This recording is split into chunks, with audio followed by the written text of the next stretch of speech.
Good evening. Welcome back to Anonymous Live.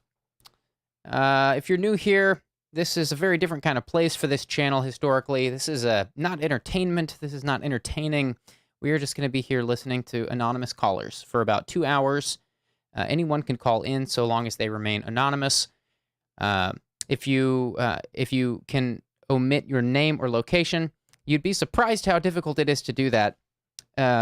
Or maybe people are just, there may be a lot of people calling in who just don't know how we do things here, which is understandable. But so long as you remain completely anonymous, no names, no locations, we will ask your age because it helps us make these calls more relevant to other people who might be in similar stages of life. So long as you follow those rules, we can have a conversation. If for some reason something does slip, you will get toasted. It sounds like this. That means I hang up on you. It's basically our only defense for your identity. We don't want anybody's identities to be revealed here because due to the nature of things people share here, we don't want anybody wishing they hadn't said something on record attached to their actual self 5-10 years down the road. So that's basically, we do it for you. It seems very, very rude, but it's like the only good way I can think to do it. And so, yeah, we don't like hearing toast here, but we've given it a light name to try to make light of it so it doesn't seem so heavy. I don't like hanging up on people. In fact, this project, I've hung up on more people than ever in my life, and it's like my least favorite part of this format here, this stream, but it's there for a reason. So we also have a Discord server, which I'm very bad at plugging here. But if you are enjoying these streams, we have a completely free Discord server for Anonymous Live specifically. It's completely free. I think I've already said that twice, but I just reinforce that because I think a lot of people think it costs money. There's nothing exclusive about it. It's just a place. It's a community for people to go talk about stuff. I'm not able to be in there as much as I'd like to be, but I do pop in once every 5 weeks or so. For like a 10-minute chat with people just to see how everybody's doing. And so I'm in there a little bit, but we have a team of mods who basically keep that place completely on point and free of the kinds of things you would think a server like this would devolve into. And so we love our mods here. Our mods are amazing. Shout out to all of you. You know who you are. Without getting too bogged down into the weeds, there are some housekeeping items we try to get to at the top of these streams here. But phone lines are opening. We have a 1-800 number you can call here. It's toll-free. It's actually been a bit of a joke. I will take another opportunity. There are some calls coming in, but I'll take one more opportunity. I'll take this opportunity to say this before I jump into a call.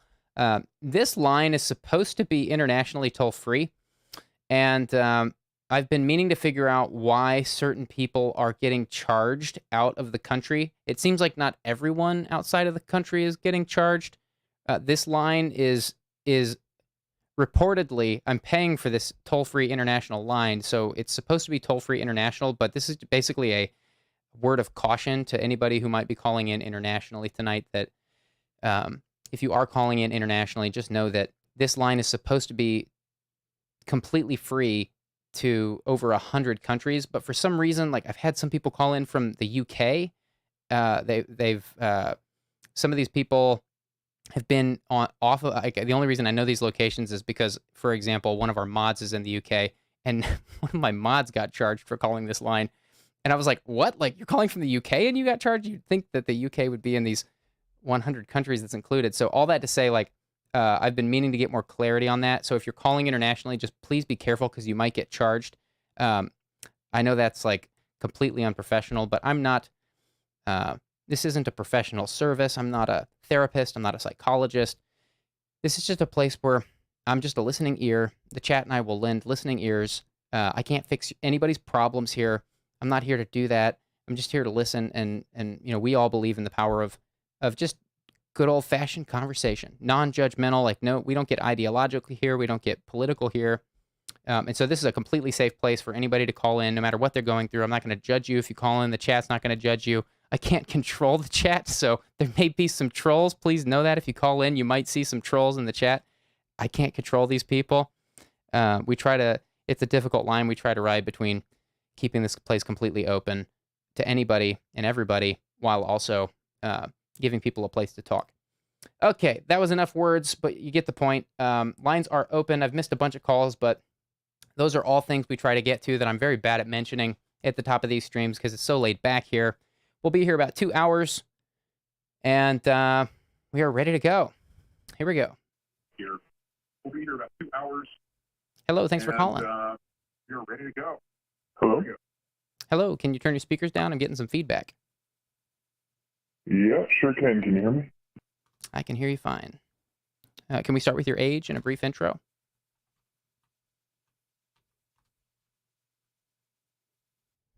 Are you still with me?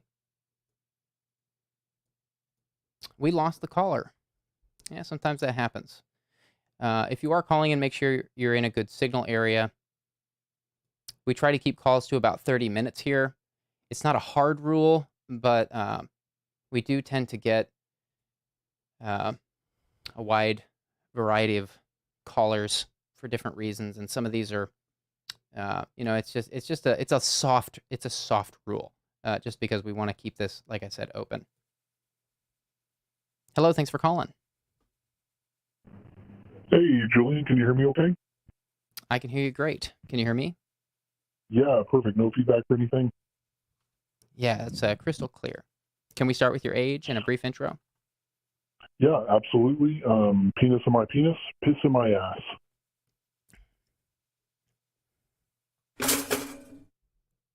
Toast. Surprised there's still trolls out here after all this time. Hello, thanks for calling.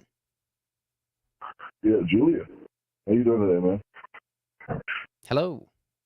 Can you hear me all right? Hello? Yeah, I can hear you. I can hear you great. How are you doing today? I am well. How are you? I'm great. Thank you for asking.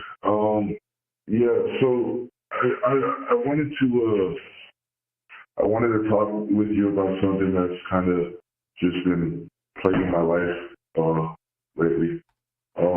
First and foremost, I want to preface it by saying, I just wanted to say thank you for holding these live streams. I really do appreciate them. I always listen, and it's like it's a good feeling to know that somebody like yourself is just willing to take the time out of your day to listen to people like us and give us a platform like people that don't have it for themselves.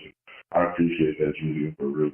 What I was going to say was, so right now, I'm 21. I really am just starting to get kind of like started in the business world, I guess I would say. I grew up in foster care, so I didn't really have like any type of like family figure or anything for basically my entire childhood.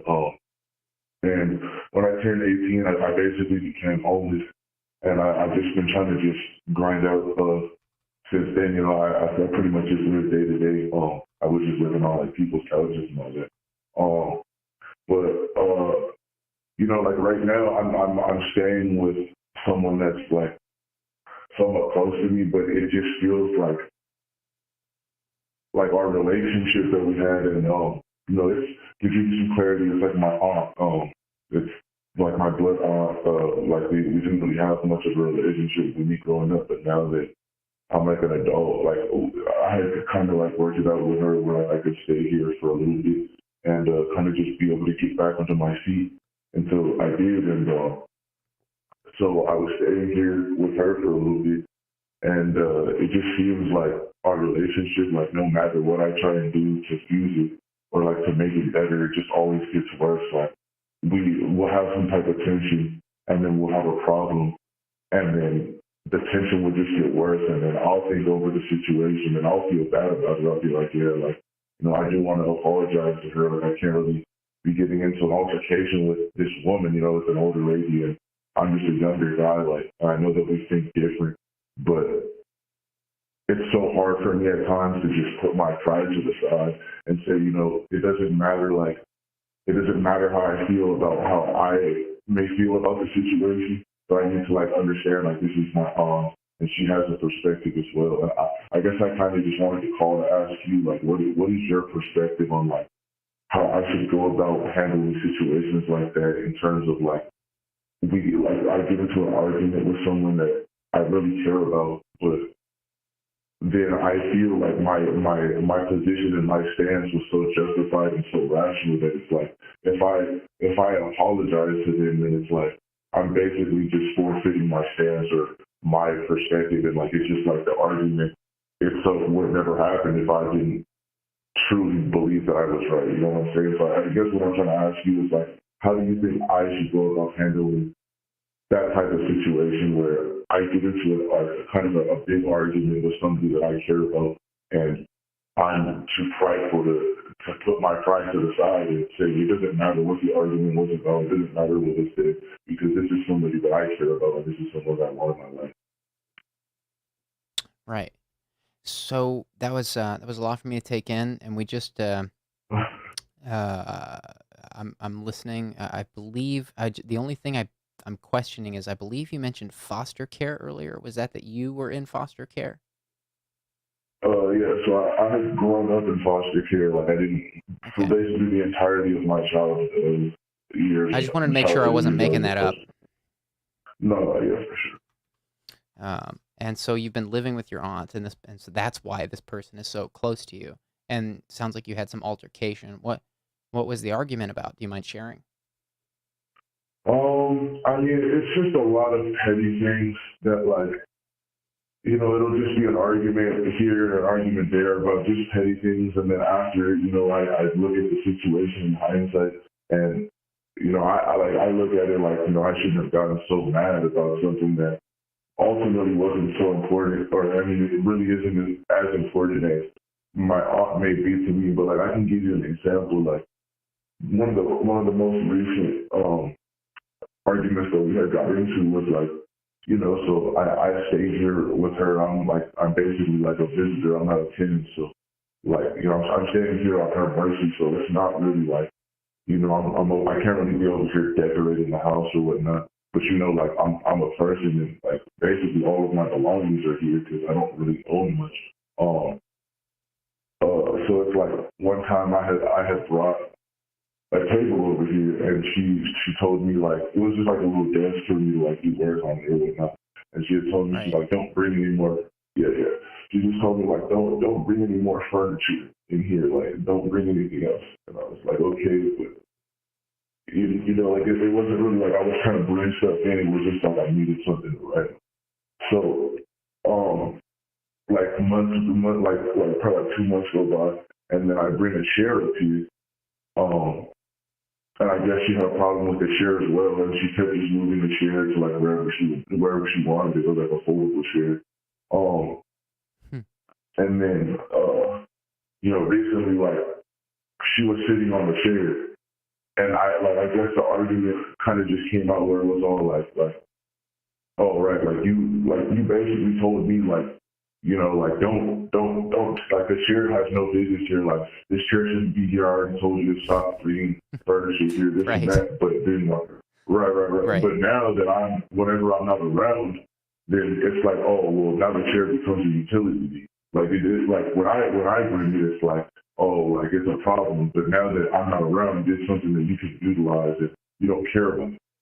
So we got into an argument on that front where it's like, well, don't use my stuff if you're going to complain to me about me even bringing it basically into existence, you know?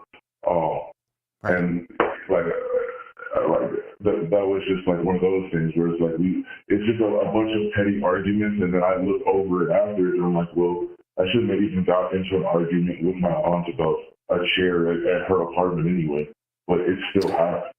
And yeah. I hear the trouble. If you're just listening, if you're just tuning in, there's some people asking in the chat. If you're just tuning in, we have a caller on the line who is living with an aunt who he's been living with for a long time. They've kind of taken him in. Sorry, it sounds like you're you're male. I'm assuming that because we have some voice changers on the line. I call everybody a male here. It's completely accidental. I don't know how you identify. But if you're just tuning in, the caller grew up in foster care, was homeless for a while, and is now living with a beloved aunt. This person is a dear person to him. Sorry, how do you identify? I don't want to I don't want to force you to say how you identify, but are you okay with me? Like, how would you prefer I address you? I don't want to just keep calling you a him because your voice is so deep in my ears. Can you hear me, caller? Hello?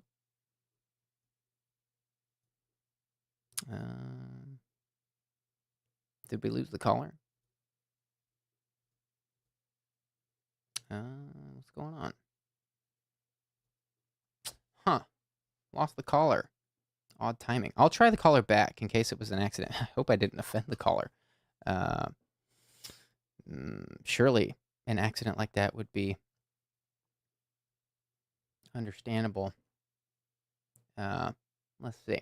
Let's see if I can find the last number that was connected to.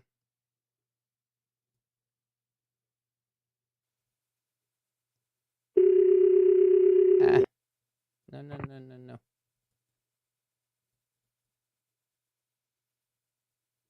There's so many calls coming in. I'm having trouble clicking on the actual call I last connected to. If you're calling in, give us a second to connect with the last caller. I would hate to end it there because I totally understand where this person's coming from. And I keep. Hello? If you're calling in, if you can hold your calls, I'm gonna make an outbound call to the last person we just talked to. It's making it difficult for me to call this person with all the calls coming in. I won't answer any inbound calls for now. I'm trying to connect with the last caller.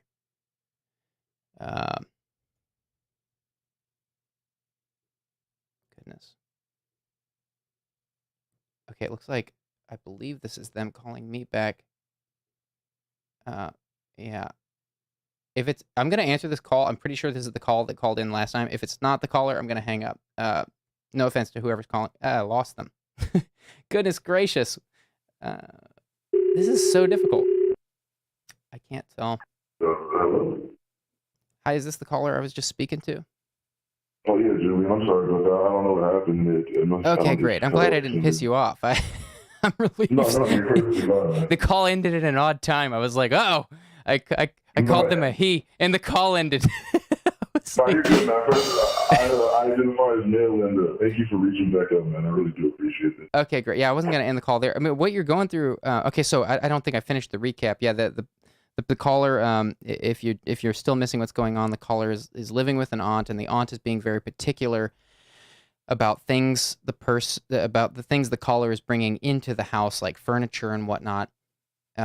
It seems like maybe my initial impression, we're still learning about what the caller is going through, but my initial impression is that maybe the aunt is, I have two suspicions, and I'll start here, and I'll turn it to you, the caller, to maybe clarify on what may be actually going on, because I don't know. Obviously, I'm just listening and making guesses, speculating, but it sounds like the aunt either wants to feel, I'm just going to get real here. It's no offense to you, what I'm about to say, but it seems like it could be two things. It seems like the aunt, either worst case scenario, wants to feel more respect from you. And I'm not saying you're being disrespectful, but maybe the aunt, for example, has like a heightened need for respect. Like maybe maybe she's like just needs to feel respected that you're living in her house, which is something that a lot of people, we can't control how people feel about things like respect for sheltering another person. And so that's one possibility, and shoot me down if I'm wrong on either of these, because I could be totally wrong on both. But the other option is that, in my mind, she might be, like, maybe she's OCD or something. Like a lot of people, I'm not even saying clinically, I'm saying like maybe she's just like really big on feng shui. Is it possible she's very big on like the order of her home? And like, I mean, you mentioned you brought in a folding chair, and she was really upset that you had a folding chair in your room, and then you came back one day and she was using it. But you mentioned that she wanted it to be stored in a certain place, which makes me think that she just cares about where it's kept. Like maybe she didn't like where you had it, which I know like both of these items, both of these options could be perceived as like being really not a big deal to a lot of people, but we can't control how people think. Some people really care about things like this, and then they're really laid back with other things that maybe we're uptight about. This is just like it sounds like you're up against the diversity of people. Is that possible? Right. Yeah. And I think what you said perfectly encapsulated it. Like, not only is it a thing, I think it's like a lot about respect, but it is also like she's being super particular about things. And I think that kind of boils down to like, like she was kind of here by herself for quite some time, and she's an older woman, so I think like that's kind of like something that plays into like it's kind of like she's attention starved. Like it kind of feels a lot of the time like she's starting a problem because she really doesn't have anything better to do. And I don't know, like sometimes I feel like I have like mental deficiencies or something. Like I have like bipolar or something that's like making it so I feed into these arguments, and then I get so angry that I can't really stop. And that's something that I need to work on for myself. But like regardless of why the problems arise, I guess like the real question I'm trying to ask is like what would you recommend for me to do through like all petty kind of like arguments that are trying to be started through any type of way? How would you recommend I like de-escalate the situation for myself? Because it always feels like I match the energy so hard where it's like, oh, okay, like you want to be particular and you want to cause a problem because of this, then I'm going to be particular. I'm going to cause a problem. I know that I'm really not in a place to be doing that because I'm just somebody that's staying here. That I don't want to outstay my welcome. I don't want to be disrespectful, but I just grew up and was raised in a type of way where it's like, if there's a problem, like I'm trying to just get to the bottom of it. You know what I'm saying? Where like this woman is kind of different. Like she'll lie to avoid me trying to confront her over a problem because she doesn't want the confrontation itself. And so that's kind of like a thing as well where it's like, like the lying kind of like hurts our relationship as well too, because I'm nothing but honest with this woman, and she feels it's okay to lie and spin webs of lies to protect the first lie, and basically just to avoid confrontation. And that's something that I'm letting for myself as well. Like as a younger guy, like a lot of people aren't really like you. Like you're not really able to just. A lot of people don't want that confrontation or will do things to get away from that confrontation because it's not as easy for them as it is for you to bring that up. But You say she's lying? What's she lying about? Maybe you already told me. I apologize. I'm trying to track with you, but am I on speakerphone? The connection's a little echoey. Is it possible to make the connection any clearer? Is it better now? We'll carry on and see. I'm not quite sure yet, but it just sounded a little echoey. I'm trying to track with you, but I'm missing some things. What kinds of things does she lie about? I apologize if you already told me. Oh, no, you're perfectly fine. That's much better. Whatever you just did there is much better. For sure. Yeah. Well, no, I mean, like, yeah, it'll just be like little things, like little. So say like we get into an argument. So like to preface it, like about the chair, like she'll move the chair into like a place where she wants it, and then I'll ask her like, did you move the chair? And like for the most part, it's like a rhetorical question because obviously the chair didn't grow legs and walk to where it wanted to be. You know what I'm saying? Like obviously we're the only two ones here that she moved the chair, but she'll still look me in the eyes and tell me I didn't move the chair, and then we can kind of go into a back and forth where it's like, well, I know you moved the chair because I didn't put the chair there, and the chair didn't just get there. And then, like the argument would just start like that, where it's like, well, I don't remember moving the chair, and it's like it's just petty arguments, you know what I'm saying? And that's kind of why I just asked the question to you, like, what's, I guess that's like my true question is like, what's the best way, would you say, to de-escalate the situation? I guess just for myself, because these are problems that, like, even though they're so minute, and I know the arguments are so small and like just pointless, but they just stay on my mind, and like it's just so hard for me to let go of these things like when I'm in the moment. Right. Well, sometimes the smallest problems can feel like the biggest ones, or they can actually be the biggest ones. Sometimes you know, in a lot of situations, the biggest problems are the easiest ones to solve, and the smallest ones are the most pesky.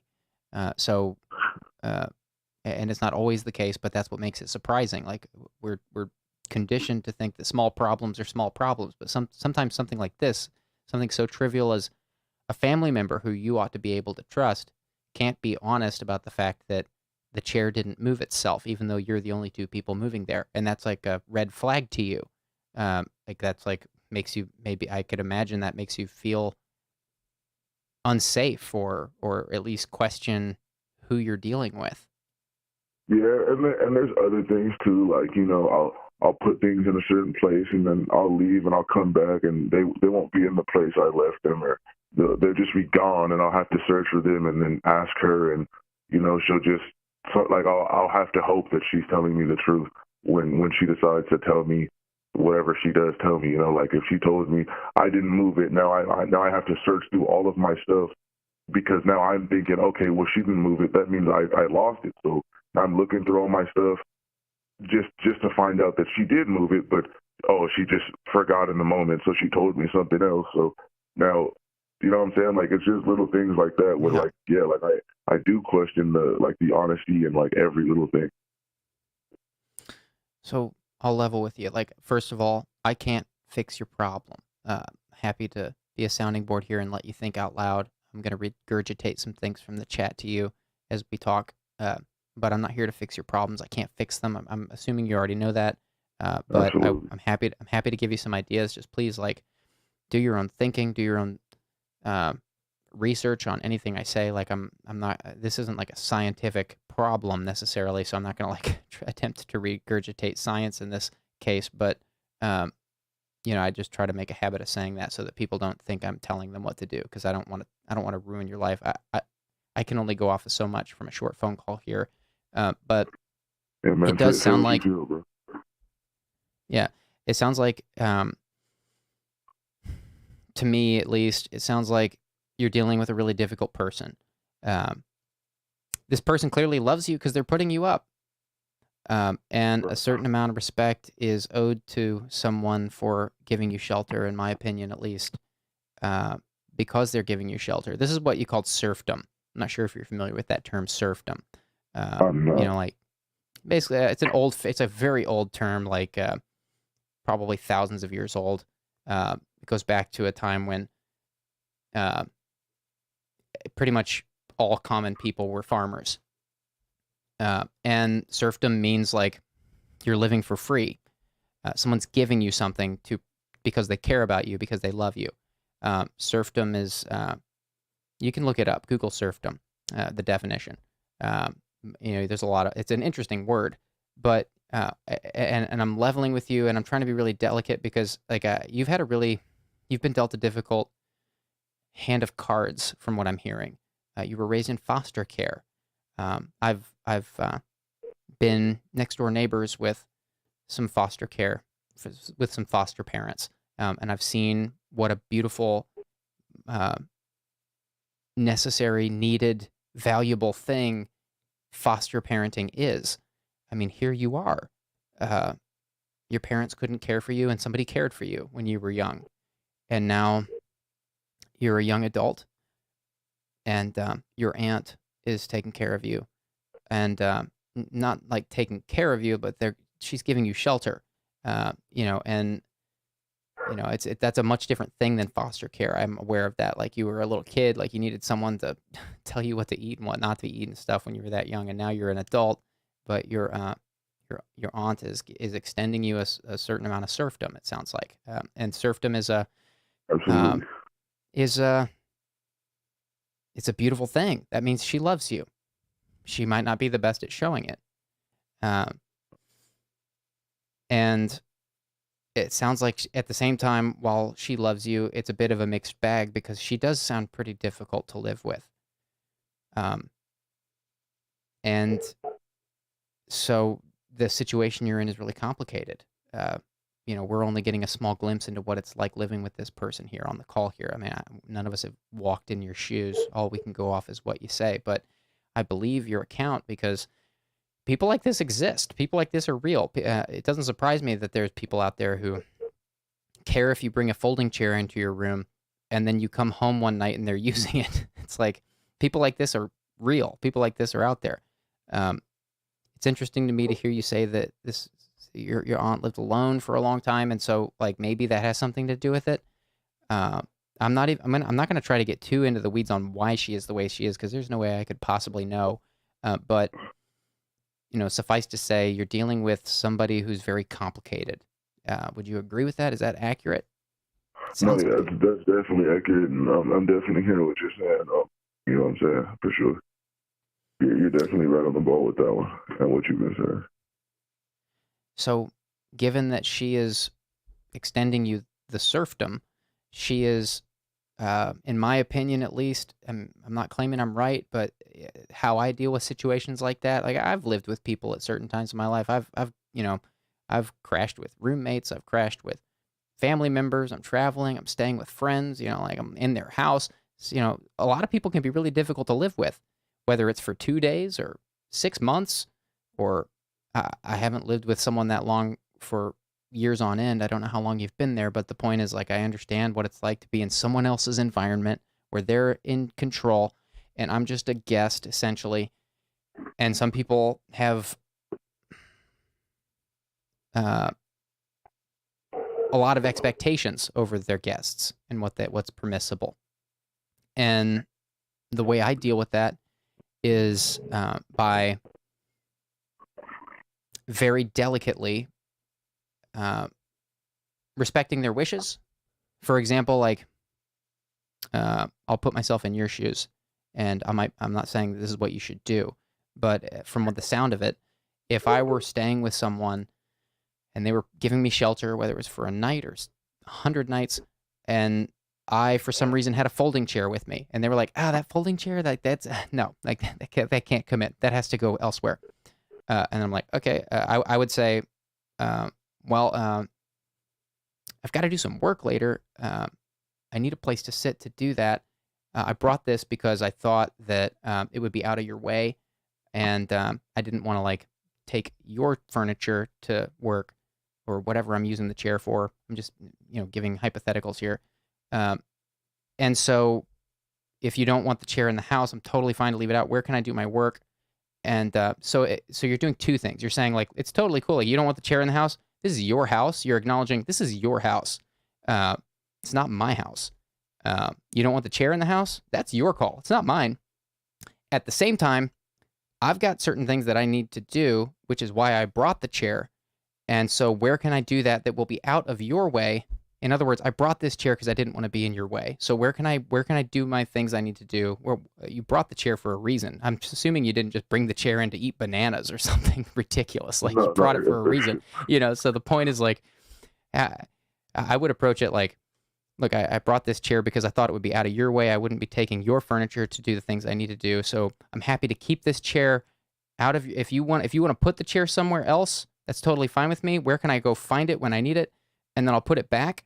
Or do you want me to like keep it? Like, you want me to totally get rid of it? And then if that's the case, where can I do the things I need to do?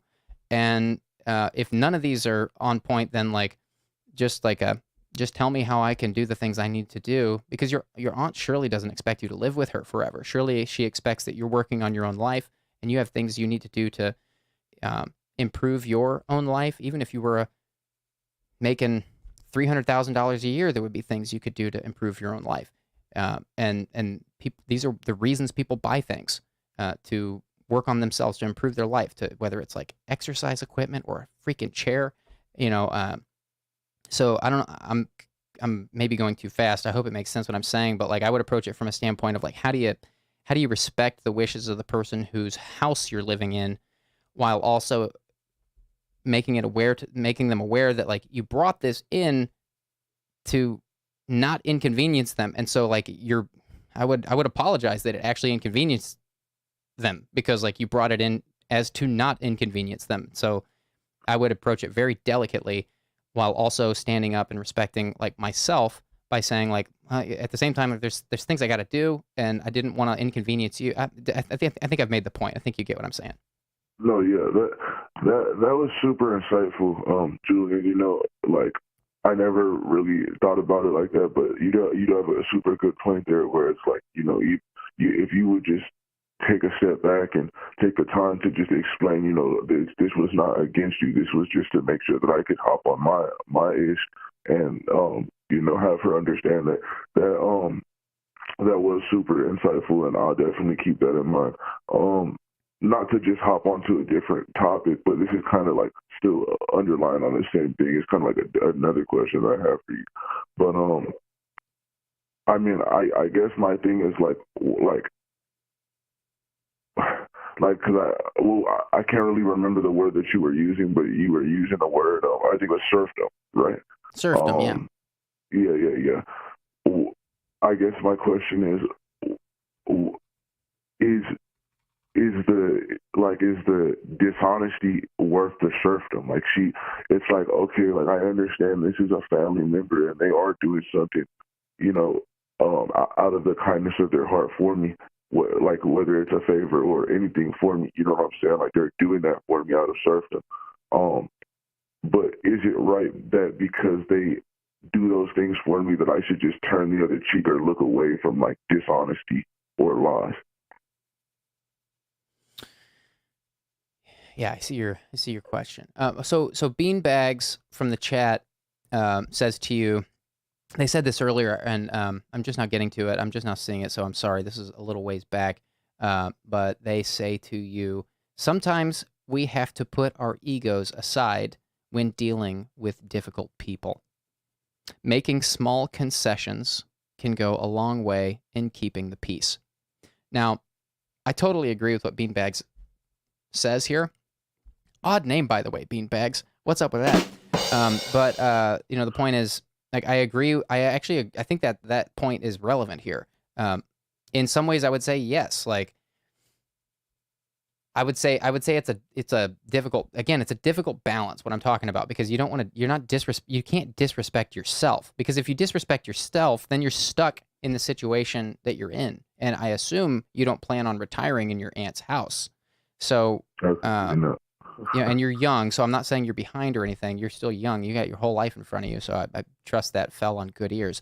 But the point is that I'm sure your aunt doesn't expect you to retire with her either. So, like, I'm sure she wants to see that you're respecting yourself. And yet how you go about that doesn't have to be confrontational. You don't have to confront her to be self-respecting. You can respect her and yourself. And I think that might, I mean, it at least may be, I'm not saying I'm right, but at least may be the best way to deal with someone like that, because she wants to see you work on yourself, and at the same time, she wants to see that you're respecting her for what she's giving you. That would be my take. Absolutely. So yeah. So in other words, I don't know if I specifically answered, but the short of it would be, yeah, like, yeah, I wouldn't. I personally, I'm just saying personally. I'm not saying you should do this, but my personal philosophy is I would not call someone out, even if like even if I had something to say, even if I had an excellent point. I'm very careful with when I raise an argument, because I try not to like inflame a situation. I don't want to inflame people, that especially if it's someone that's giving me something, like shelter. You know, like you got to be really careful which battles you pick. And you know, you're in her home, and that is to say you're on her turf. And so certain things probably won't sit well with you. It doesn't mean you have to argue with her on those things. You can just take a mental note of it, like, hey, like, yeah, my aunt did this. You can take mental notes and be like, my aunt did X, Y, Z, and those notes can be helpful in dealing with your aunt. All this stuff is everything I'm talking about is a really slippery slope, because it's really easy to take mental notes of the ways people are and then begin to resent them. And if you begin to resent them, then the whole thing goes to shit. Pardon my French. but it just goes to, I'm using a strong word because it's true. It just goes to shit, because if you resent someone for something they did, then it's on you. Then you're holding it against them that they did something. We don't know the reasons people do things the way they do. Maybe your aunt isn't mentally well. Maybe she's really depressed. Maybe she's really sad. Maybe she's just uptight because she's lived alone for a long time. None of these things are like moral conundrums. They're just, I mean, it actually is definitively a moral conundrum. That's the wrong, it is a moral conundrum. It's not you can't do anything about it. You can't change the way your aunt's going to think about this. And so you're living in her house. You're asking me, I'm not telling you to do anything. My personal philosophy in that situation would be to just try to exist in that situation as diplomatically as you can, because she is giving you shelter, and it doesn't mean you have to agree with the way she deals with things, but you can try to show her that you're willing to respect her and yourself. And in my opinion would be that that's the best way to go about it, because your aunt must want you to respect yourself. Surely she wants you to respect yourself, to take care of yourself, to improve your own situation. So how do you go about respecting yourself while also respecting that your aunt is putting you up, and the fact that your aunt is unreasonable at times? And it's, like I said, this is a tall order, and every single aspect of this is a slippery slope from the sound of it. Yeah, I mean, yeah, like what you said, that was good advice. Like, just try and coexist in this situation as diplomatic as possible. Good. Coexist is a good word. I think right now where I am, you should give her one of those bumper stickers, one of those coexist bumpers. No, don't do that. It's a bad idea.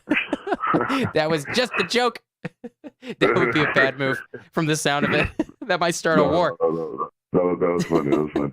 No, but look, I was gonna say, right now, I think really where I am is like I'm at the phase where like I'm able to resent the actions that she does that I feel is like that's out of pocket, while also being in a state of realization where it's like, I'm able to fathom and understand, like, she is a person that I care about that's doing something for me, but I also just don't like sweep things. I'm not like the type of person to just like turn the other cheek or like sweep things under the rug. Like, I address everything. And I guess that's kind of the problem now, where it's like I'll see something bad or something that I view as bad, and I'll start to overthink it and resent on it. But so now I like, it's kind of like feeling like that, where it's like, oh, like, well, she's just gonna do this, she's just gonna do that. But at the end of the day, I still live here out of her mercy. Yeah, the mercy is a strong word. You used it, so I'm okay with it. If you're okay with it, I'm trying not to use such heavy language Be facetious as you like, man. Yeah, I mean, I did say serfdom which is a pretty heavy word, but like it's a word that doesn't carry a lot of weight today because a lot of people don't know what it means. But it used to be a very heavy word, a much heavier word than mercy actually. But I used it to make a there might have been better words to use, but I used it to just describe a situation I was hearing. I was trying to be succinct, and I stand by the use of that word. But I also think that, like your aunt has been very merciful. It sounds like she's also been very difficult. So if you're okay with the word mercy, then it must be accurate. And I'm actually really relieved to hear that you're able to see your aunt in that way, despite how difficult it sounds like she's been. I think that says a lot about your own character, and I think your question by itself says a lot about your character.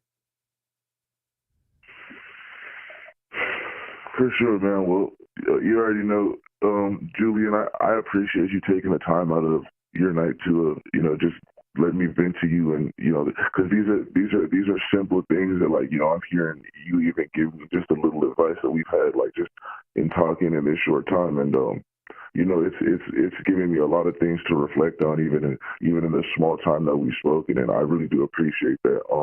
Right now, like, you know, like it's really just things that I need to situate and you know, fix out in my own life. But I really do appreciate you sincerely for, you know, just taking the time to let me get these things off of my chest, because these are things that kind of just bounce around in my head and I think about it, but I don't really have like a second opinion on things, and like not really like a way to like get type of like insight. So, you know, like what I want to do right now is, you know, hop off the line and, you know, give you some time to talk to some of the other people that want to call in. But, you know, I really do appreciate this, Julian, and this did definitely give me some closure, and I'll definitely keep in mind some of the things that we spoke about. All of the things we spoke about, actually. My friend, I'm wishing you the best. I pray this doesn't give you closure on anything. Please don't take my words here as any kind of prescription or recommendation. You asked my thoughts on how to deal with this, and I'm very reluctant to give like opinions on things here on like how people should act. But a lot of people call in here like asking, like in your situation, saying like I don't have a second opinion on this. So if that's truly all it is, then I'm happy to give a second opinion. But I'm not here I can't fix people's problems. It's not what I'm here to do. We're here to create a space to show how easy it is to talk to people about difficult things. You know, this project stands to, you know, celebrate what friendship is about. I want to see more friends being willing to go to difficult places with people. It breaks my heart that someone in your situation doesn't have someone else to talk to about this. I'm not saying that makes your situation any worse than anybody else. I think this is becoming very normal, and I think this is horrible. I think people need to be better friends to their friends. You know, like people need to listen about stuff like this. It shouldn't take people calling in to a YouTube channel on a live stream. I guess the best case scenario for this project is that it's out of streaming in 20 years. If we've done our job right, we will have nothing to do in 20 years because people will just be like, I can do this for my friends. Look how easy this is. This is like and so like my point is like, please don't think that by calling in here, I've given you any like absolute truth on anything. I hope it's not closure to you. In other words, you use the word closure, which is why I'm harping on this. Like, please do your own thinking. Please think about your situation. If anything that the chat or I have said rings true to you, and please revisit the chat after the call, then like, I'm glad to hear that. But that wouldn't be us fixing your problem. That's you talking about it and growing. And that's what friendship is about. So I'm glad you called in and shared the way you did. Thanks for being real. Your dilemma is complicated, man. I'm feeling for you, but it's also a very simple. I think there are simple solutions to these things, and I hope that rang true to you. And you can call again anytime. I would love to hear a great update from you in the future. No, yeah, Julian, thank you so much, and I appreciate the second opinion. You know what I'm saying? Like, I definitely heard everything you said right there. You know, it was if anything, like, you know, it was a super good second opinion, if that. And you know, I'm a big fan, so you know, it definitely did make my night, and I appreciate you. Thank you so much, and you know, you have a good rest of your night, buddy. Stay safe. Thanks so much for the kind words and the support. Take care. Hope to hear a good update from you. Good All night. right, man. Thanks. Bye.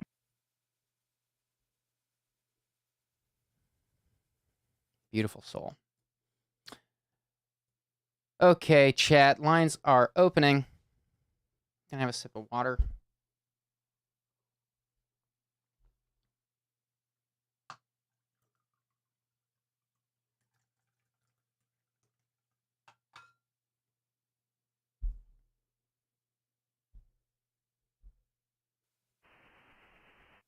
Hello, thanks for calling. Hey, Julian. Hello, can you hear me all right? I can. Can you hear me?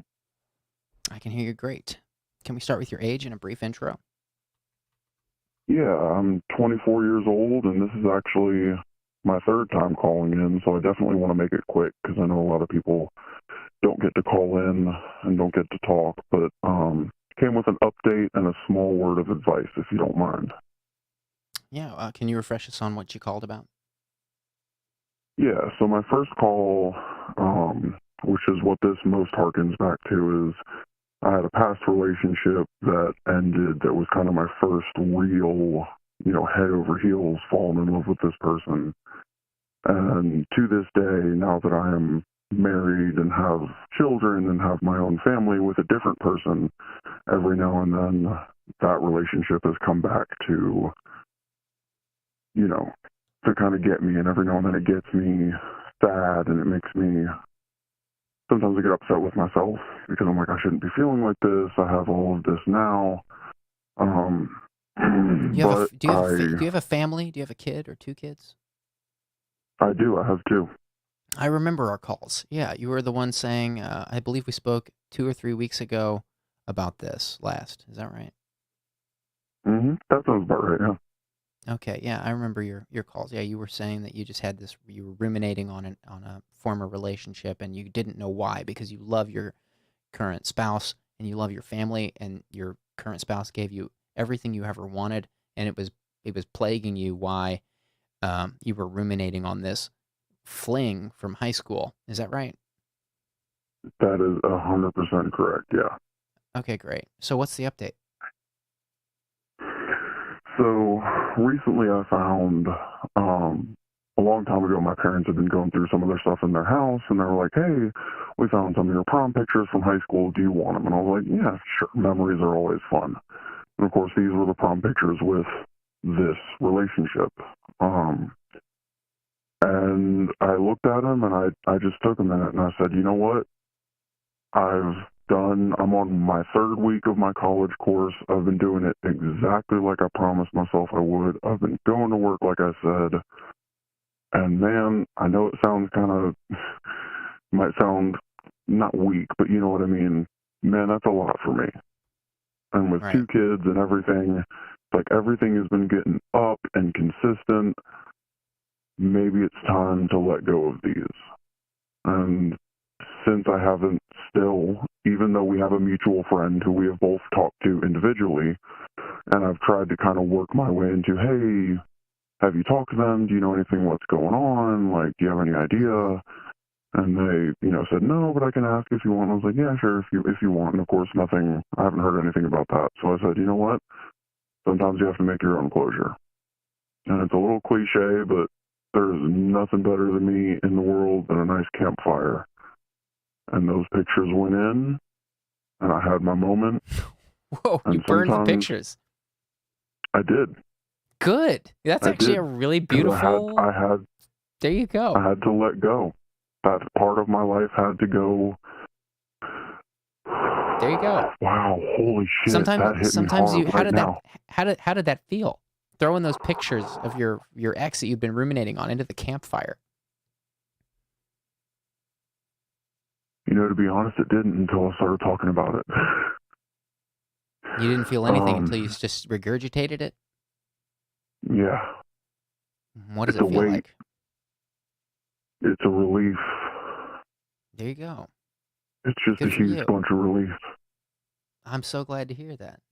It's that must have taken a lot of willpower.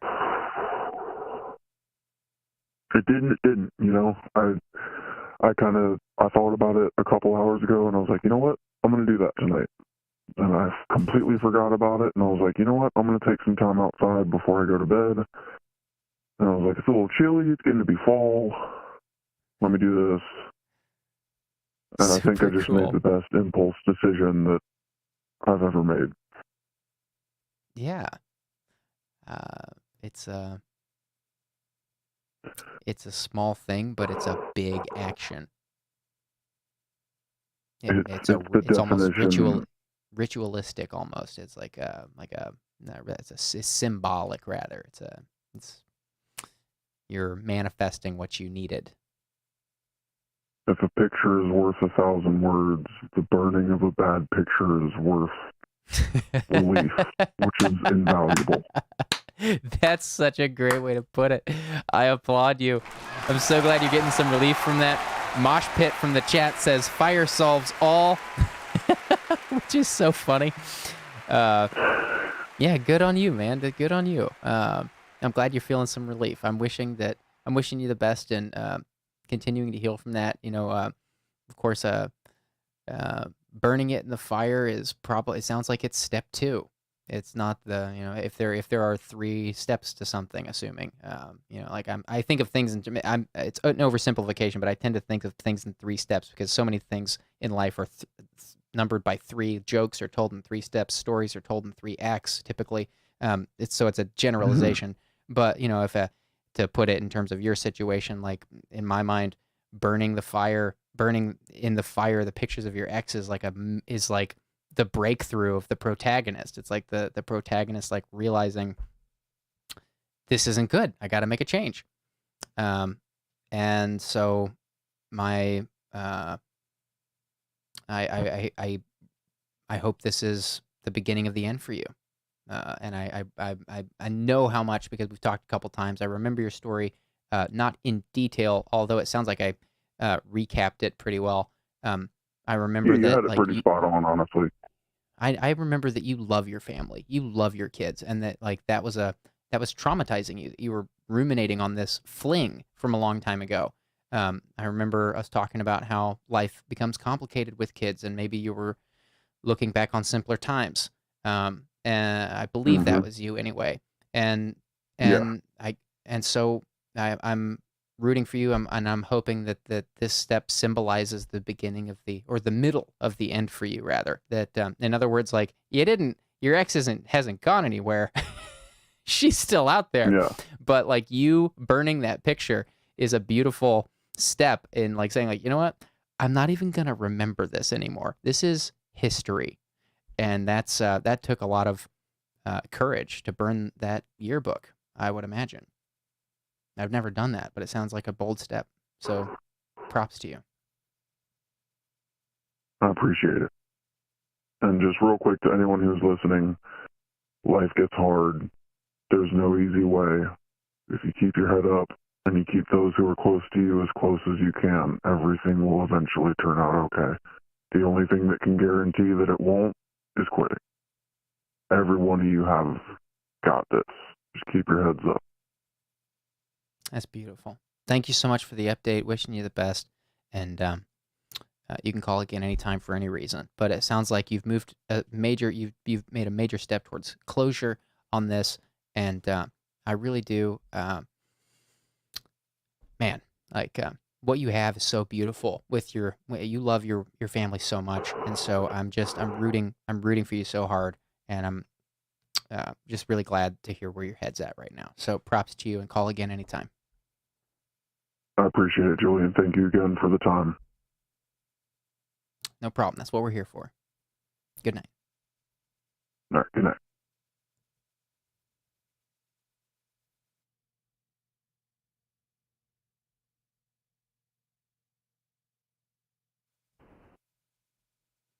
Hello, thanks for calling.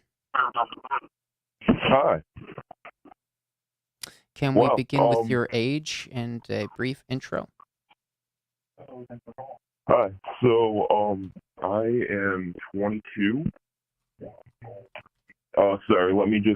Sorry, I'm calling because I'm dealing with the death of my mom, and that's pretty much the bulk of what I'm going to get into. I'm so sorry, my friend. My goodness, that's really young to lose your mom. What happened? Sorry, it took me a second to get it arranged because I was watching you on my TV, and then everything was coming. So sorry. It happened when it was a week before I turned 15. So it's gonna be 8 years in a couple of weeks. And 8 years. Yeah, and if I'm gonna be completely honest with you, I really I don't have the best idea of what happened. But I was told she took her own life. But it's been so long since I was told what happened, and I've reached out to the only person who could possibly know what happened, and I did not get a response. So it's just kind of like, I really don't know what to feel about that.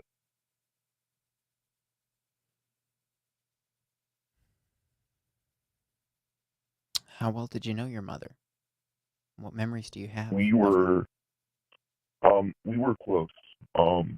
It was all like, I have a brother, and it was, my brother was like my father, and I was always like my mom. And we always had a special relationship, but it was kind of it was hard after a while because my mom and my dad got divorced at an early age for me, and I ended up going with my dad because he was a little bit more stable of the two. And so we ended up moving kind of far away from where my mom was after I turned 9. And I only would see her maybe every few months, every other month or something, up until, I was 14, and then she passed away. But we always had a very special connection.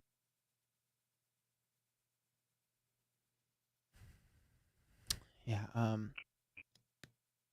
Cody Gutschall from the chat says to you, they're not sure that confirming it was suicide would be beneficial to you mentally, and yet I can understand why it's eating away at you. Mm-hmm. And it's like, it honestly just feels like she's completely disappeared in a way, because it's like pretty much everybody's moved on, everybody's forgotten about her, and it was like I never got to say goodbye. I think when she died, it was like I'd gone at least like a week without talking to her, and then I just get home from school, and then it's like, oh hey, yeah, your mom died. And it was just, it's so weird just having such a crucial part of my life being taken away, but I never really felt it up until like now, I guess, where I'm really kind of starting to discover myself and see where I'm kind of lacking and where I'm kind of like in needing of certain things, I'm just kind of starting to realize how it's all getting to me.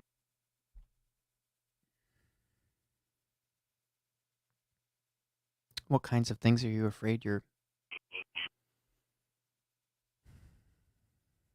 missing out on, besides the obvious things? The relationship and I would imagine that's the obvious stuff. And I'm not saying that it makes it petty or that it makes it any less intense. I'm sure the whole thing must be intense. But what has surprised? What is surprising about? What does that feel like? What is it you really feel like you're missing? I mean, you're 22, you said, I believe, and that's you lost your mom. I think you said 8 years ago. And so what has that felt like? What kinds of questions has that left with you in terms of personal development? And yeah. Well, I mean, so for me, the biggest thing was I'd always kind of suffered from depression at an early age. So even before she passed away, I was kind of I had a lot of suicidal thoughts. I was going to therapy and stuff like that for the same thing. And my mom, I'd known always that she wasn't the best, mental health-wise, but she always persevered, you know what I mean?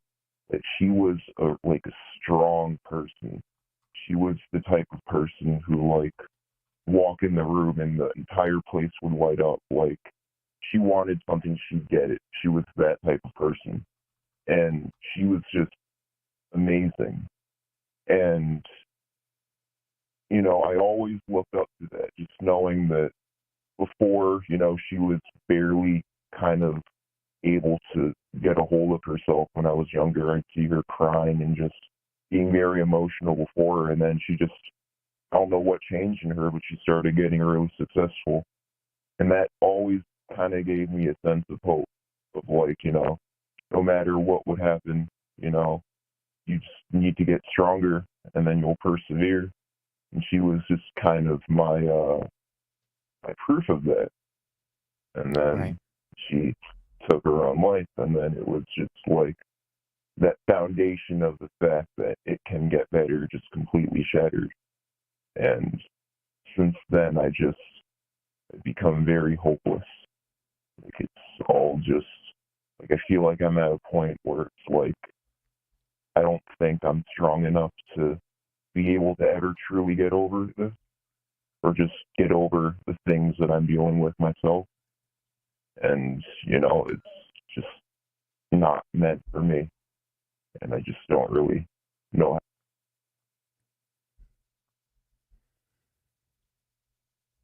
I hear you saying a few things.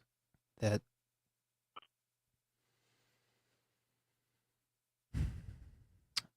well, number one, it sounds like you are convinced that she died by suicide. It doesn't sound like you know that to be true. It's Um, it's one of sounds those. like. I'm sorry. It's just Go ahead. that's the story that I was told by multiple people, Hmm. and that's like the official story that's like told by everybody. And I'm not saying that that didn't happen, but it's just the fact that I haven't heard it from the person who was actually there. And the fact that I've reached out to him multiple times to ask him, and they haven't given me any sort of response. It just kind of, it doesn't put me at ease, Right.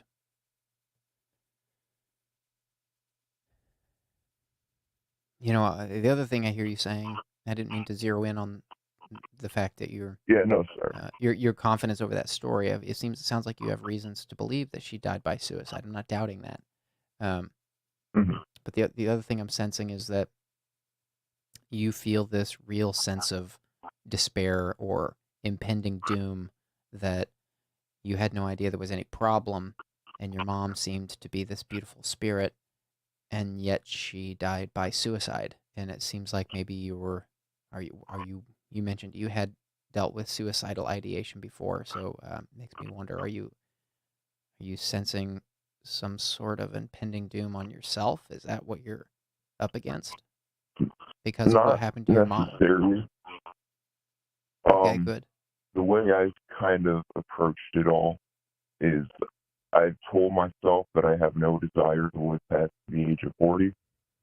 So it's like, well, right now I'm hopeless about everything, and I don't see myself ever getting over it. I'm giving myself until the age of 40 to like see if there's anything out there that'll give me that sense of like, I don't know, just like what I need to move forward, or just what I need to be happy. But I just don't have any desire to move past that. But it just feels like I'm stuck on step one of trying to find that one thing that might be out there that'll, now it might not even be one thing. It could be like a bunch of different things, but I still feel like no matter what, I'm just making no progress. And the reason I say that, and so I have a journal. I don't really write in it a lot, but I just picked it up again. And I used to write in it all the time, but past couple of years, I just kind of put one in, maybe like every year, every 6 months or something. And I open every one with every entry with things still feel the same. My environment's different, everything's different, but inside, I still feel like the same person that I was when everything happened with Mom. I don't feel like I've moved forward at all.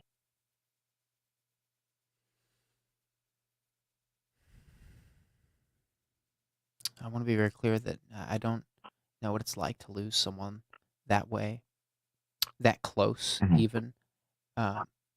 So all I can do is offer you a listening ear. Yeah. There's some things in the chat. I have some things that I want to say, but first I want to get some things into the chat before they disappear. Mm-hmm. Jake Swain says to you, rediscover who your mother was. Dive deep. Reach out to her old high school friends and family. Develop a new closeness with a side of her you never knew. It's not closure, but it's something. And then Joe Rizzo said after that, Jake is absolutely right. Learn everything you can about her now, while the people that she is, there's a typo, while the people that were close to her can still give you the memories, is the thought. Learn everything you can from her, old friends and family, so that you can reach some sense of peace. I believe these people are right, even though there's a couple typos, that there are things there you can find your own closure with this, even though you never got it from your mom. You can learn what her friends and family thought about this. You can learn about what she was like when she was a teenager. Who are the people you can reach out to get this information from that can tell you what she was like before you were even here? And how can that inform you for your own personal development? I think that's a beautiful thought. Yeah. No, I like Do you have that. people I like really that you like can call? that. Her side of the family, are not too particularly warm. Last time I've really seen any of them was actually at her funeral. And although I'd like to reach out again, at this point, it's kind of like I'm at a point where I'm kind of upset about the fact that they haven't reached out. And they reached out kind of somewhat recently, and just out of the fact that I thought I'd probably not be the nicest to them if I talked to them just because of how frustrated I was. I wasn't gonna, but for this, I think it's definitely worth reaching out to them and trying to rebuild that bridge, I guess. That's beautiful. Maybe that could actually bring you guys closer together. Yeah. And the other thing I want to say to you, actually, this is the thing I hadn't said anything on that point yet. I wanted to get to those things in the chat, but the lingering thought in my mind is, I want to be really careful here because you've got this. To be clear, I'm not fazed when somebody tells me that they've set some kind of deadline for their life, like an age they're going to live to. I've had friends tell me before that, I'm gonna. Some people have had superstitions. Some of my friends have had superstitions about the age that they will die, and it'll be like a relatively young age. And these people are like, yeah, I've just determined that I'm going to die at X age, and that's probably when I'll die. And then other people have been like, yeah, I'm not interested in living past X age, and I don't know what I'll do, but I'll probably just end it at that age. And I'm trying to walk really carefully while also entering into this idea you mentioned about not feeling any sense of will for living past the age of 40. In other words, I'm trying to enter into that idea with you and show you like that idea doesn't surprise me. It doesn't faze me because I realize people have thoughts like this. And at the same time... Oh, yeah. No. I've learned Go it's ahead. a lot more normal than I used to think. Like, I've talked to a lot of people that kind of feel the same way. Yeah. And, you're 22. And you're questioning a lot. And what I hear you saying is that you are looking for a reason to believe that there is more for you out there than you're finding right now. Mm-hmm. Is that right? Yeah.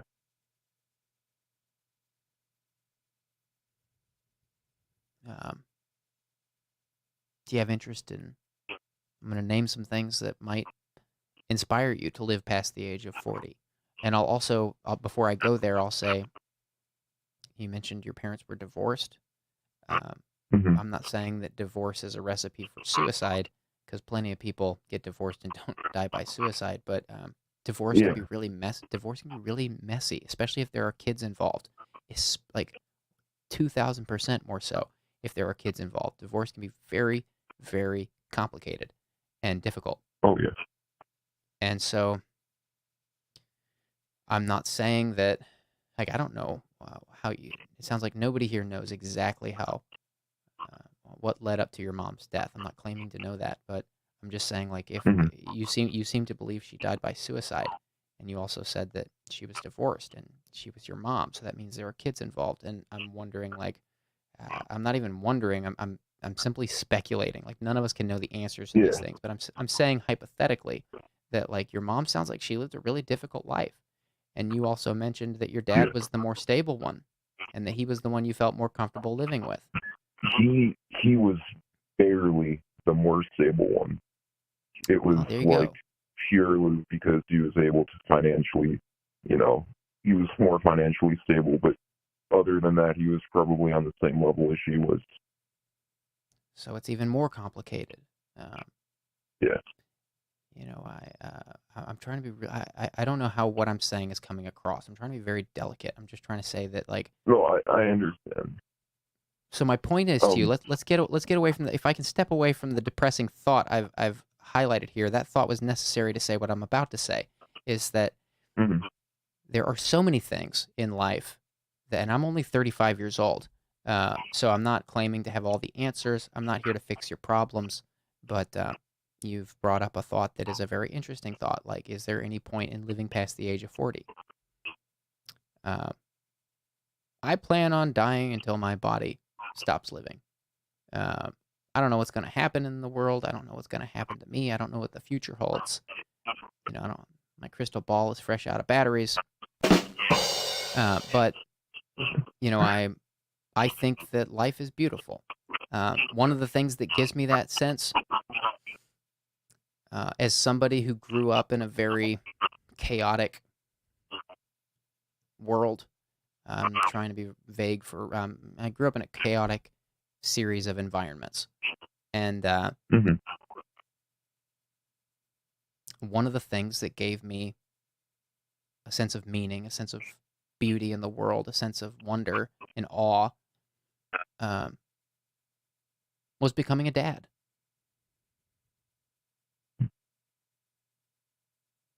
And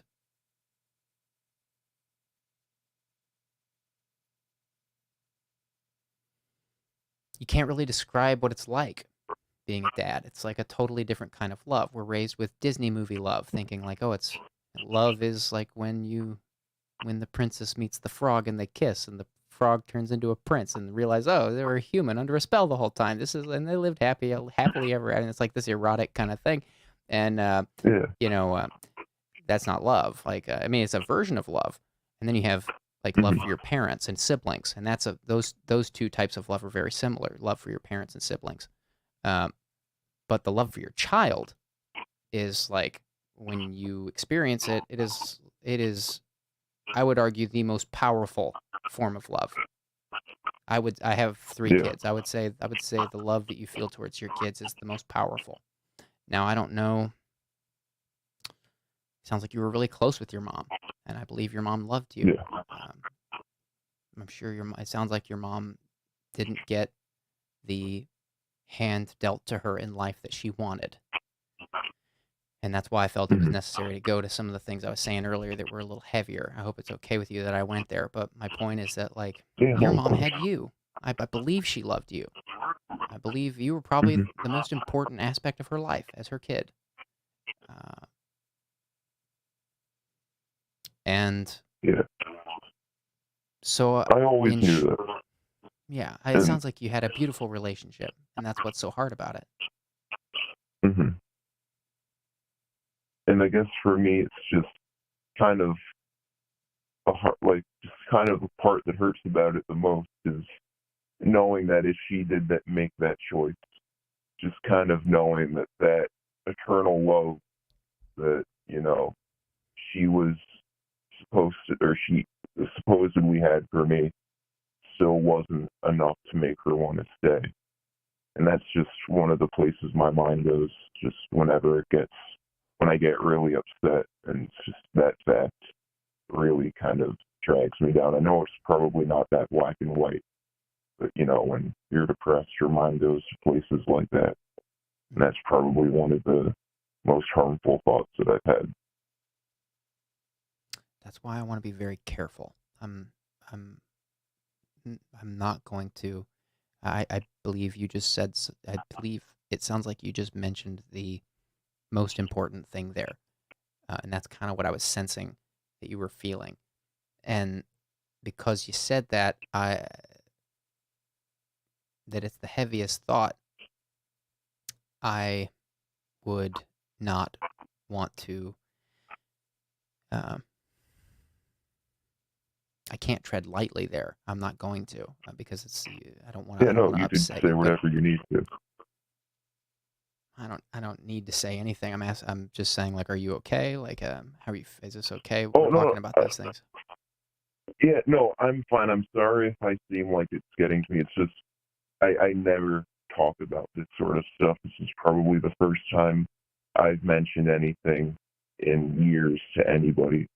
So just the fact of getting this all out there is just really foreign to me. And I really don't know how to go about it. I don't know how to, like, say things and not, and, like, mean it in a certain way with how I sound. But, like, yeah, no, but I'm completely fine with everything. We'll come back to that because I want to make sure that you're getting that you have some outlet to talk about this kind of stuff with. I pray to God you're not just calling in here talking to me for 30 minutes about something like this when this is I can tell this weighs on you. Yeah. I want to believe you have people that you can talk to after this. If anything, if this project stands for anything, I hope that this is an exercise for you in realizing how much better you can feel once you just talk about something.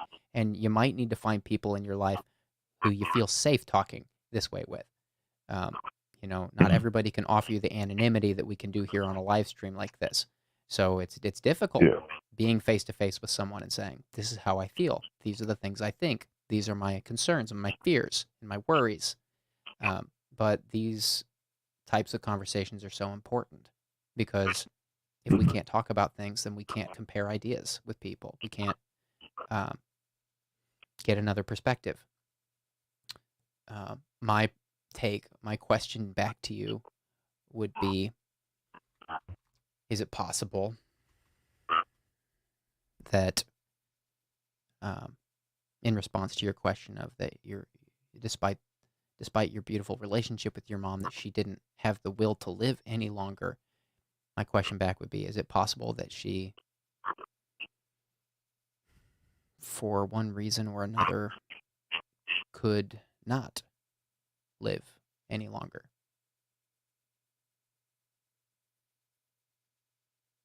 I could see that.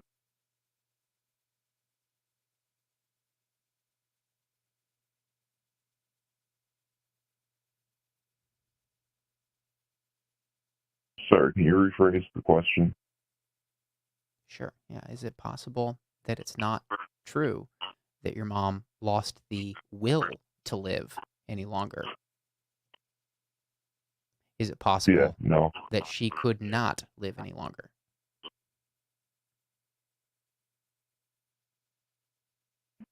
I think maybe. It's just knowing, I don't know.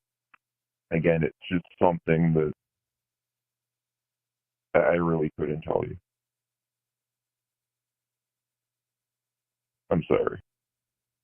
Oh yeah, you don't owe me any answers here. I'm just asking for you because I can tell this is heavy on you, and I don't want you to. Mhm. I can promise you something. Mhm. With I can make a. It's not a promise, but it's a promise unless your mom was potentially mentally, on some kind of like psychopathic spectrum, which it doesn't sound like she was. It sounds like you had a beautiful relationship. So I'm assuming your mom wasn't a psychopath. So in other words, assuming your mom wasn't like, assuming your mom had empathy, and it sounds like she does because you said you guys had a special relationship. Yeah. That you, in fact, even if she was a psychopath, the promise still stands. So this is a promise. Your mom loved you. And I believe it sounds like you know that. I can promise, my promise to you is that if it's true that your mom died by suicide, the hardest part for her in that moment would not have been leaving your father behind, leaving her parents behind, leaving her friends behind. The hardest part for her in that moment would have been leaving you behind. That's a promise I can make you as somebody with kids. If I were to ever be in that place, that would be the the only thing on my mind is my kids. So I can promise you that your mom didn't, even if she died by suicide, that she surely didn't want to leave you behind. Yeah, no, she wouldn't. There you go. She just, I know, she definitely probably felt that way. And, but I know if it was up to her, she would have stayed. It's just, it's just not how it happened, I guess.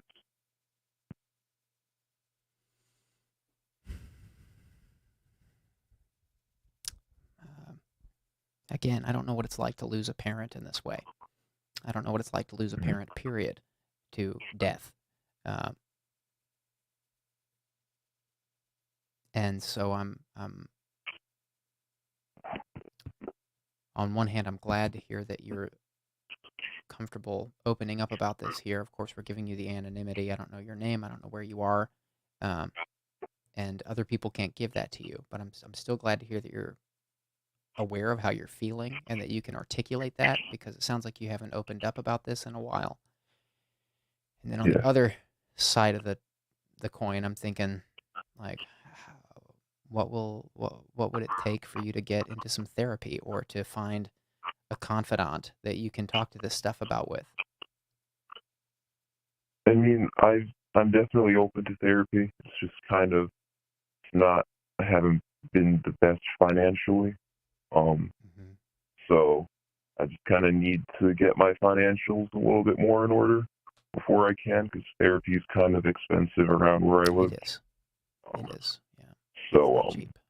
Yeah, but it's definitely something that I've been looking into. It's just things have come up that I've had to deal with, and I know it'll probably be a really big help for me to get therapy, because I've always gone to therapy before in the past, ever since I was younger. And it's always made me feel, at least having an outlet made me feel better, even if nothing ever really changed. It still helped me a little bit. But yeah, it's definitely something that I'm open to. And I'd like to have, a sort of connection with somebody who I could be open to about this sort of stuff. But I just, with my past relationships and friendships and stuff like that, it's just kind of, haven't been able to get on that level with somebody. Or when I have gotten to that level, it's like, I've only been on that level with a handful of people, and they've either done something to kind of hurt me to make me not want to open up to them anymore, or we're just not at that place anymore, just because of just how things happen. Right. We've talked about a lot of really difficult things, but I wanna try to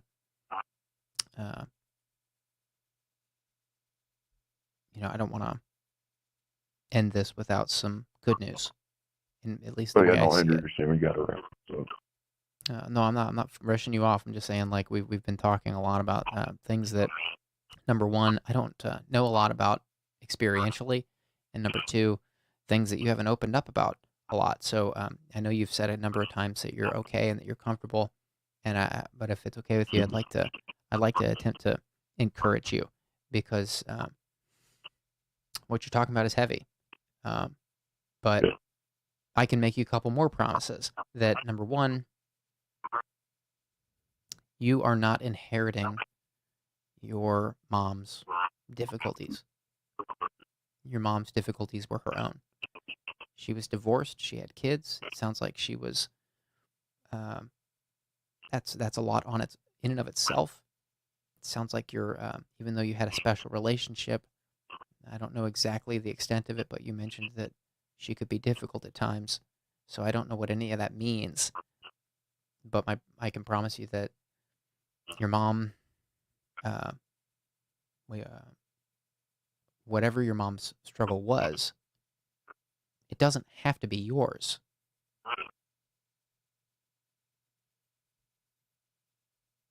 Yeah. I guess it's just, I've always inherently sort of done that because I've always been told that I'm just like her. But I'm not her, I'm me. You're better than that. You're not her. I'll tell you something that comes up here sometimes. There's a lot of people that call in here identifying really heavily with one parent or another. You're not your parent, no matter how much like them people think you are. You are more resilient than that. You are the culmination,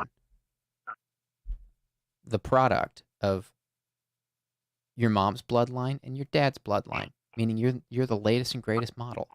You are the new and improved version of your mom and your dad.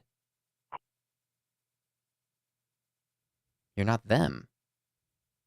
You have immunities they don't have. You have neural connections they won't have the capacity for. You at least have the capacity for this mental capacity for things that they don't have because you're the product of both of them combined.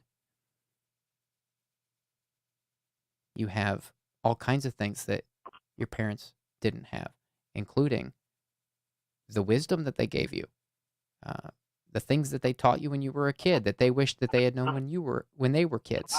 You know, that's what parents do. They teach their kids things they wished they had known when they were kids. And for what other reason does humanity continue to become more sophisticated and specialized and evolved? So I'm not saying this makes you better than your parents, but I'm saying that you got a lot going on that they didn't have. Biologically, neurochemically. Now, I'm not a scientist, but this is just like this is what evolution is. It's like how else does evolution happen? It happens through a series of microevolutions generationally. So it doesn't make you better than them, but it means that you have certain capacities that they lacked. So their problems don't have to be yours, no matter how much like them you are. What does that sound like to you? I like that idea. Guess I never really looked at it like that. I just always kind of saw myself as a projection of them or more like my mom. But it's more of just I'm the culmination of everything that made her great. Right.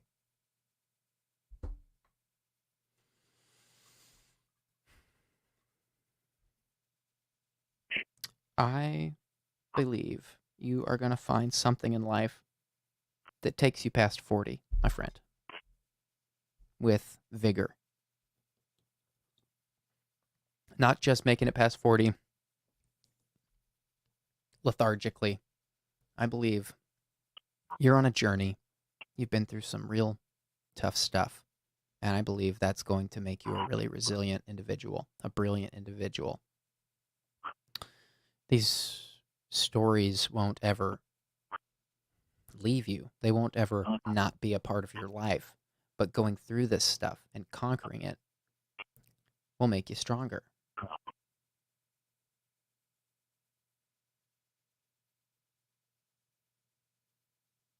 More resilient. I think so too. So I'm not saying there's anything wrong with the thought that maybe there's nothing worth living for past the age of 40. I'm not saying I think you're wrong about that. I'm just saying that give yourself some grace. Give yourself some time to process what's happened. I know it's been 8 years, but it doesn't sound like you've had many outlets to process what's happened. And so give yourself some grace. Give yourself some time to process that. And before you rush into the idea that no change is coming. Because it's only been 8 years. It can take a long time to get past something like that.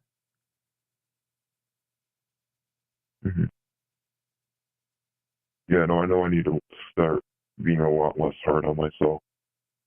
That's just one of the main things is I'm always mad at myself for still getting upset over stuff like this. But I need to realize that I'm probably always going to get upset over stuff like this. And it's just a matter of dealing with it.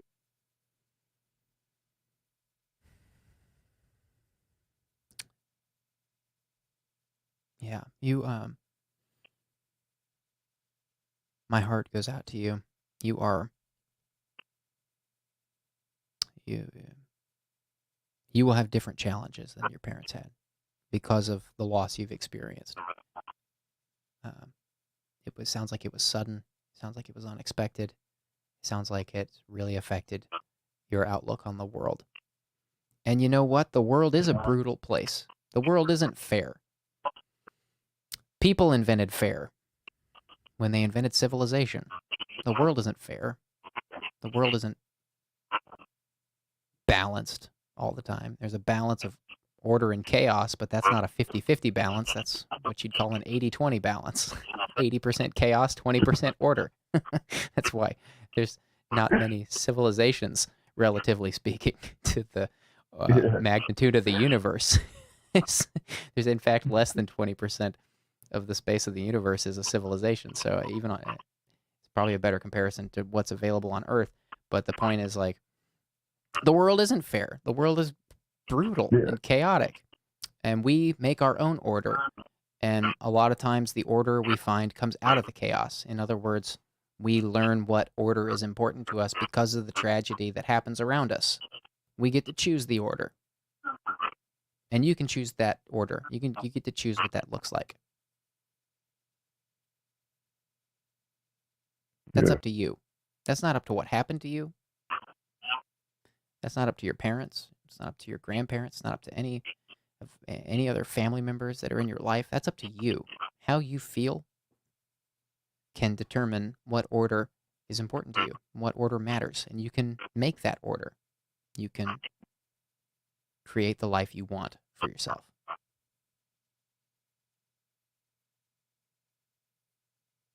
I appreciate that. I wonder if you'd call back and give us, can we plan some kind of a, it's going to get difficult because we've got a few callers now that I've asked to call back in a few weeks, people that are in very difficult situations. And I like to ask callers in your situation if they'll call back at some time. I welcome everyone here to call back. I usually end the call by saying, like, you can call back anytime, but I'm asking you, like, will you call me back in like 3 weeks, 4 weeks, and give us an update? And are you open to that? Can you call us in like 3 or 4 weeks once you've had some time to? I'd love to do that. Okay, I'd love to do that. And then the second question is, what's one thing you can do tomorrow to make tomorrow different from today? One small thing that you can achieve tomorrow. Well, I'm getting paid, so I'm probably going to go grocery shopping for the first time in a while. So There you go. do that, and Good. That's great. Grocery shopping is awesome. Picking your groceries, like food, is like what life is. That's awesome. yeah, exactly. Yeah, that's great. So what are you going to eat tomorrow? Can you pick? Are you going to eat something healthy? Are you going to eat some junk food? What are you going to eat tomorrow? I might either eat like steak or make some tacos or something. Okay, Probably tacos. Good. A little effort. You're going to work for it. Yeah. Good. I like that. Okay, well, I think sounds like tomorrow's going to be a little better. Yeah, I hope so. All right. All right. Well, thanks for having me talk. Sorry. What were you going to say? I want to suggest one thing before you jump off. I know you mentioned money is not abundant right now, but this is not as expensive as therapy and can be just as valuable, in my opinion. I'm going to reference Bella Ruth Naparstek here. Have you heard us talk about her, or are you familiar with her already? Not at all. Okay, Bella Ruth Naparstek is a psychotherapist and an author, and she has a website called healthjourneys.com. I'm going to put this in the chat for you. You don't need to take any notes. You can just revisit the chat later. She offers these guided imagery meditations, and they're audio files. You just put in some headphones, and you sit there and you just listen to her incredibly soothing voice. And she has different meditations for different themes or different topics or different experiences.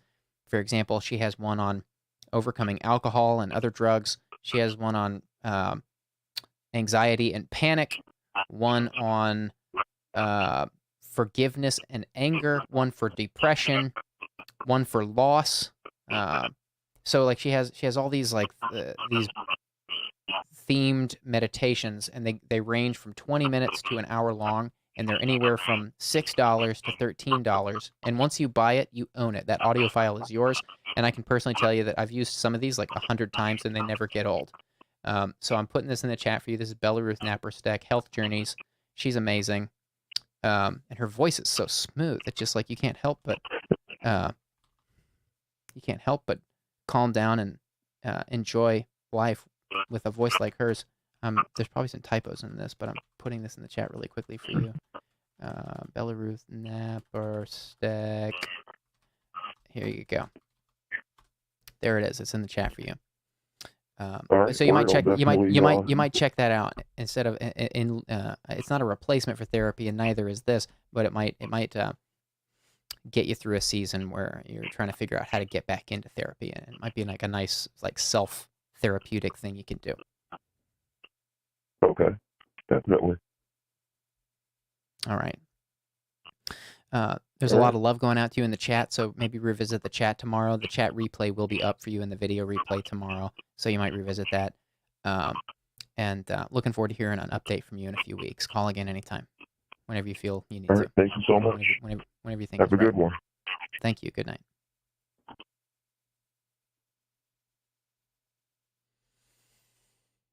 Daniel from the chat says tacos. I know he's talking about tacos, and now I'm like hungry.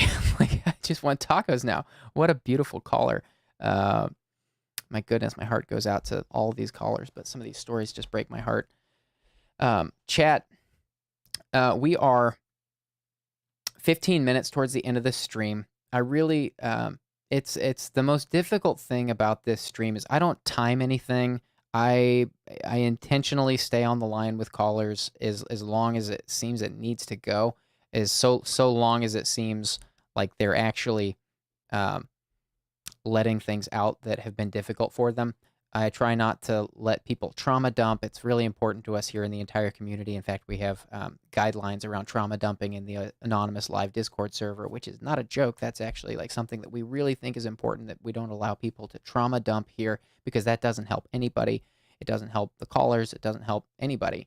And it actually hurts the callers. So the point is, I don't time the calls. We roughly request that calls be kept to around 30 minutes, but we've had calls go on for an hour and a half here. And the point I'm leading up to here is that now it's 15 minutes till the end of the stream, and I'm not sure we're going to get to anything in a call in 15 minutes, because not much can happen in 15 minutes, and I don't want somebody to call in and begin pouring something out that is only going to hurt them for like opening up for 10 minutes and then winding down about it, because it takes us some time to shut the streams down. So what we're going to do tonight is we're going to go to the Discord server. We do have a Discord server that is completely free for Anonymous Live community, and I'll go in there and hop into the voice chat for the last 10 minutes of this and chat with you guys. If you want to hop in there and just kind of chill with us for a few minutes, it'll be nice and laid back. I cannot go any later tonight, unfortunately. Last time we did this, I went 3 hours because I had a little extra time, but tonight I do not.